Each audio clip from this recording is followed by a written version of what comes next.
Assalamualaikum warahmatullahi wabarakatuh.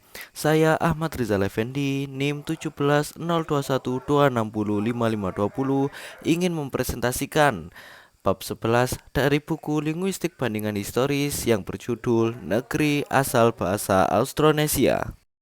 Nah, yang pertama adalah pendahuluan. Sudah banyak teori dan hipotesa mengenai bahasa-bahasa Austronesia, dan pada bab ini akan dikemukakan semua dugaan itu dengan memberikan penilaian mengenai pendapat-pendapat tersebut, yang pada akhirnya akan diajukan lagi suatu dugaan mengenai negeri asal bahasa-bahasa Austronesia berdasarkan prinsip-prinsip yang tersirat dalam teori migrasi. Sebelum mempersoalkan asal-usul, akan dikemukakan pula pendapat para sarjana mengenai hubungan kekerabatan antara kedua subrumpun bahasa Austronesia, yaitu antara bahasa-bahasa Austronesia Barat dan bahasa-bahasa Austronesia Timur. Pada bab ini juga, uraian mengenai kekerabatan bahasa-bahasa disinggung pula, karena kesimpulan terakhir mengenai asal-usul bahasa-bahasa Austronesia akan didasarkan pada prinsip-prinsip teori migrasi. Dengan demikian, akan diperoleh suatu landasan tinjauan yang lain dari anggapan-anggapan terdahulu, yang lebih banyak melihat dari kesamaan budaya dan peninggalan-peninggalan arkeologis. Nah, pembahasan yang kedua adalah kekerabatan bahasa Austronesia. Beberapa sarjana yang melakukan penelitian mengenai bahasa-bahasa Austronesia setuju bahwa bahasa Austronesia Barat dan bahasa Austronesia Timur mempunyai hubungan kekerabatan. Beberapa peneliti tersebut adalah Arwillen, John Reinhold Foster, dan William Marsden. Namun, seorang peneliti bernama John Crawford mempunyai pendapat lain. Ia mengemukakan bahwa bahasa-bahasa Melayu dan Polinesia tidak mempunyai hubungan kekerabatan. Akan tetapi, dari data-data yang dikemukakannya, justru ia memperkuat pendapat Marsden. Pembahasan yang ketiga adalah pendapat mengenai negeri asal bahasa Austronesia. Seorang sarjana bernama J.R. Logan mengemukakan pendapatnya tentang asal-usul bahasa Austronesia. Ia berpendapat bahwa bangsa Indonesia berasal dari Assam di Asia Tenggara. Pendapatnya itu didasarkan pada kesamaan kebudayaan beberapa suku di Sumatera, Kalimantan, dan suku Naga di Assam. Seorang sarjana lain bernama Dr. Hemi menyangkal pendapat Crawford mengenai asal bahasa Champa yang dikatakan berasal dari bahasa Melayu. Dr. Hemi sebenarnya mengatakan bahwa bahasa Champa, Piak, Jarai, dan bahasa Melayu termasuk dalam satu keluarga bahasa yang disebutnya Melayu kontinental. Dan seorang antropolog bernama A.H. Keane mengemukakan pendapatnya mengenai asal-usul bahasa Austronesia. Berikut pendapat-pendapatnya. Yang pertama adalah terdapat dua suku bangsa yang mendiami Indochina, yaitu yang pertama adalah bangsa Mongol berkulit kuning, bahasanya Eka suku. Mereka menduduki daerah Birma, Khasi, Shan, Siam, Laos, dan Amam. Suku bangsa yang kedua adalah bangsa Kaukasus berkulit keputih-putihan, berbahasa Dwi suku. Mereka menduduki daerah Kampuchea, Champa, Kui, Mois, dan Penong. Dan yang kedua adalah bangsa Kaukasus menyebar ke selatan sampai ke timur. Bangsa Kaukasus Timur bercampur dengan bangsa Papua sehingga menurunkan bangsa Polinesia. Yang ketiga adalah kemudian datang bangsa Mongol ke selatan dan bercampur dengan bangsa Kaukasus Barat. Percampuran ini menurunkan bangsa Melayu. Dan yang keempat adalah kesamaan antara bahasa-bahasa Polinesia dan Melayu disebabkan bangsa Kaukasus. Pembahasan yang keempat adalah teori Kern. Pada tahun 1889, Dr. H. Kern mengumumkan hasil penyelidikannya mengenai bahasa-bahasa Austronesia. Ia menyelidiki bahasa-bahasa Austronesia dengan membandingkan kosakata. Kata-kata yang dibandingkannya adalah kata-kata yang menyangkut dunia tumbuhan dan dunia binatang.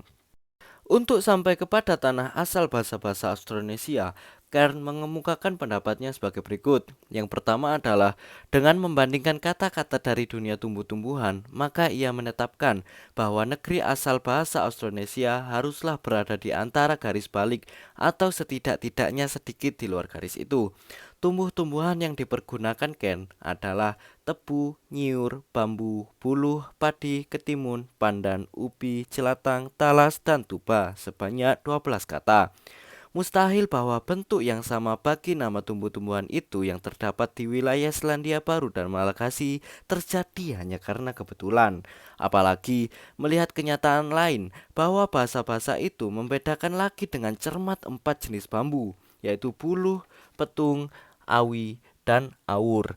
Demikian pembedaan istilah padi dan beras hanya mungkin kalau kata itu merupakan warisan bersama dari bahasa moyang yang sama. Semua tumbuh-tumbuhan itu adalah tumbuhan tropis dan subtropis.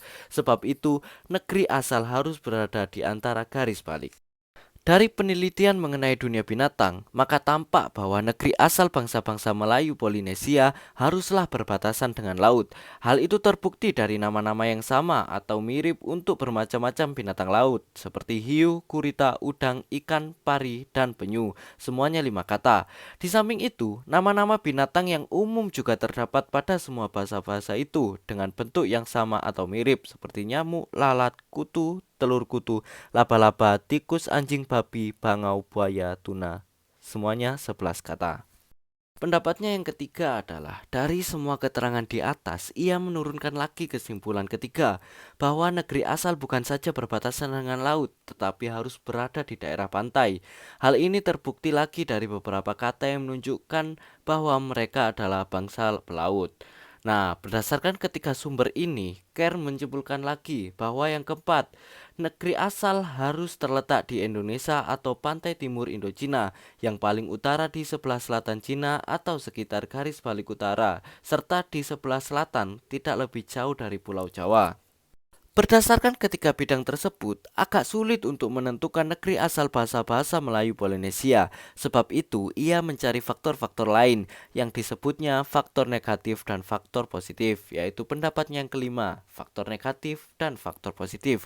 Dari kasus-kasus positif dan negatif, dapat disimpulkan bahwa bahasa Melayu Polinesia berasal dari pantai timur India belakang. Kemudian, pendapatnya yang terakhir, yaitu pendapat yang keenam, adalah bangsa Melayu dan Aceh bukan penduduk asli Sumatera. Nah, pembahasan yang kelima adalah pendapat Slamet Mulyana. Slamet Mulyana adalah seorang sarjana Indonesia mencoba meneliti negeri asal bangsa Austronesia dengan pertama-tama membandingkan hubungan kekerabatan antara bahasa-bahasa Austronesia dengan bahasa-bahasa di daratan Asia.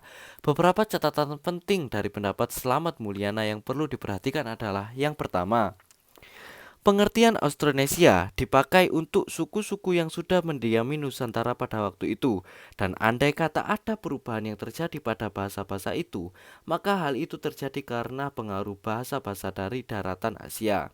Dan yang kedua adalah masalah migrasi tidak terlalu penting kecuali ekspansi dari dataran tinggi Yunan ke daerah ke selatannya.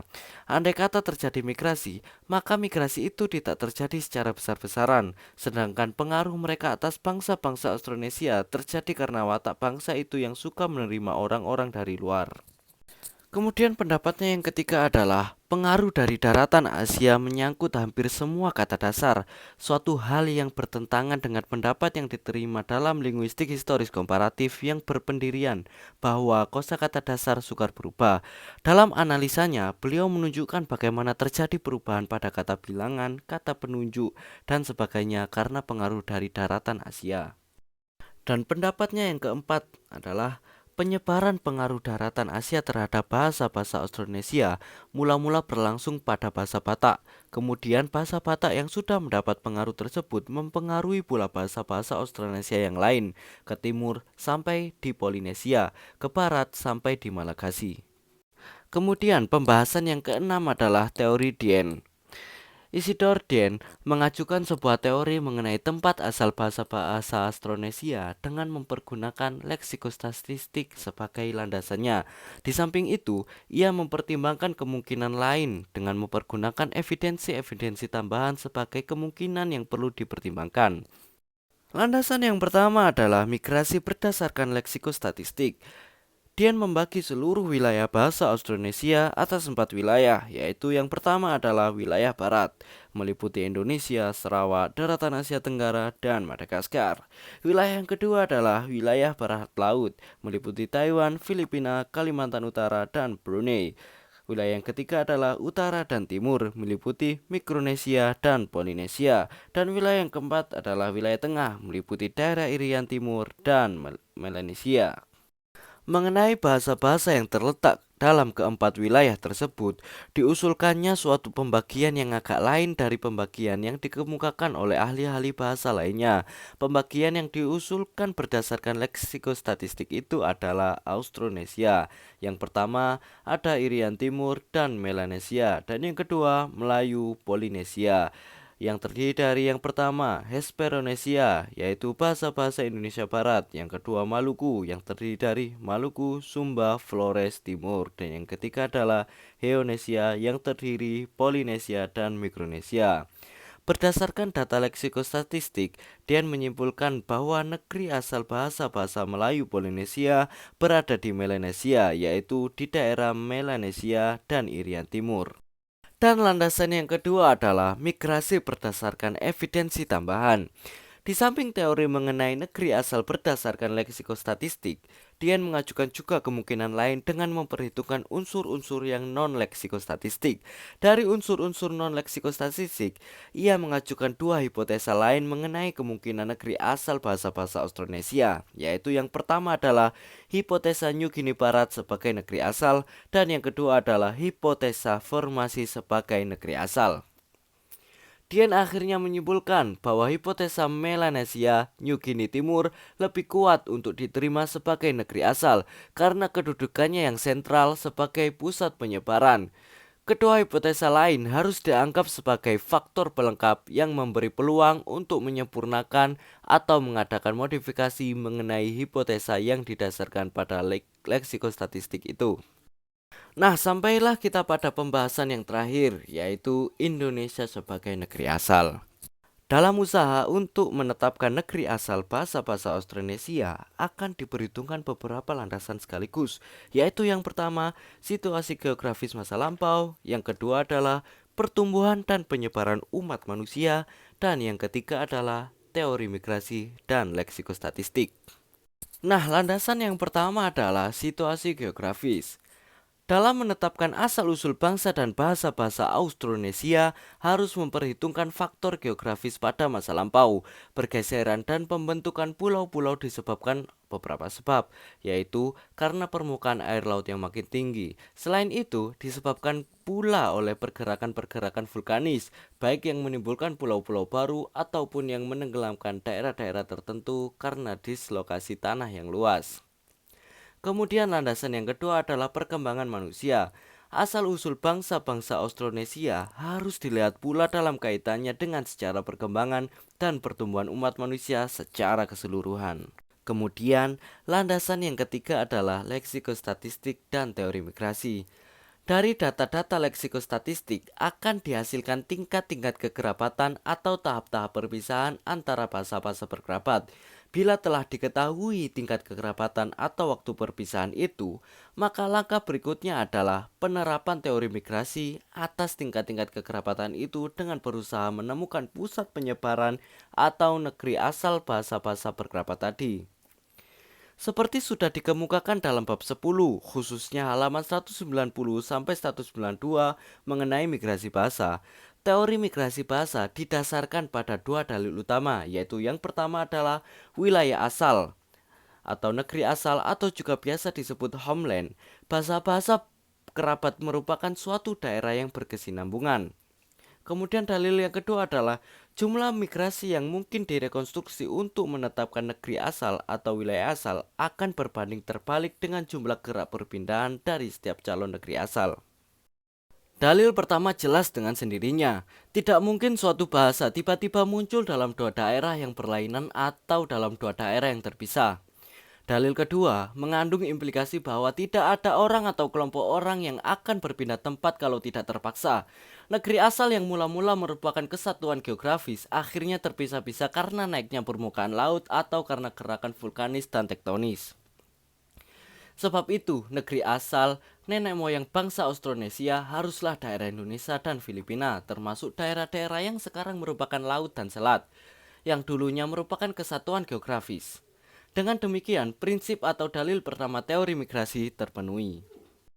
Dengan menerima wilayah Republik Indonesia dan Filipina sebagai negeri asal, maka gerak migratorisnya hanya terjadi ke Malagasy dan ke Kepulauan Mikronesia dan Polinesia. Gerak yang menuju ke daratan Asia harus dipandang sebagai instruksi ekspansif, bukan sebagai instruksi migratoris. Jumlah gerak migrasi yang diturunkan dari kesimpulan ini merupakan gerak yang paling sedikit atau paling kecil jumlahnya bila dibandingkan dengan menerima Irian Timur, Melanesia sebagai negeri asal sebagai disimpulkan oleh Dien, atau menerima daratan Asia sebagai diusulkan Kern dan Keane. Di pihak lain, dengan menerima prinsip tadi, maka migrasi ke wilayah-wilayah lain dapat dijelaskan sebagai ditimbulkan oleh faktor yang sungguh-sungguh mendesak. Karena perubahan terjadi secara perlahan-lahan, maka migrasi-migrasi awal tidak harus dilakukan dengan perahu-perahu layar sebagai yang digambarkan oleh Kern dan sebagainya, tetapi mula-mula dilakukan dengan jalan kaki atau tiap kali berpindah ke daerah yang lebih tinggi. Kemudian hanya mempergunakan rakit untuk menyeberang ke pulau lain yang masih dekat jarak jangkauannya. Dalam perkembangan waktu yang memakan waktu ratusan ribu tahun, jarak-jarak itu makin lebar, sehingga suatu pulau benar-benar dipisahkan dari pulau lain, tetapi juga suatu suku bangsa dipisahkan dari suku bangsa yang lain. Jadi, dengan memadukan pertimbangan-pertimbangan mengenai situasi geografis pada masa lampau, sejarah pertumbuhan dan perkembangan umat manusia, serta prinsip-prinsip teori migrasi dan teknik leksikostatistik, maka negeri asal bangsa dan bahasa-bahasa Austronesia adalah wilayah Republik Indonesia dan Filipina. Sekian presentasi yang bisa saya sampaikan. Bila terdapat kesalahan dalam penulisan maupun perkataan, saya mohon maaf sebesar-besarnya. Terima kasih atas perhatiannya. Akhir kata, wassalamualaikum warahmatullahi wabarakatuh.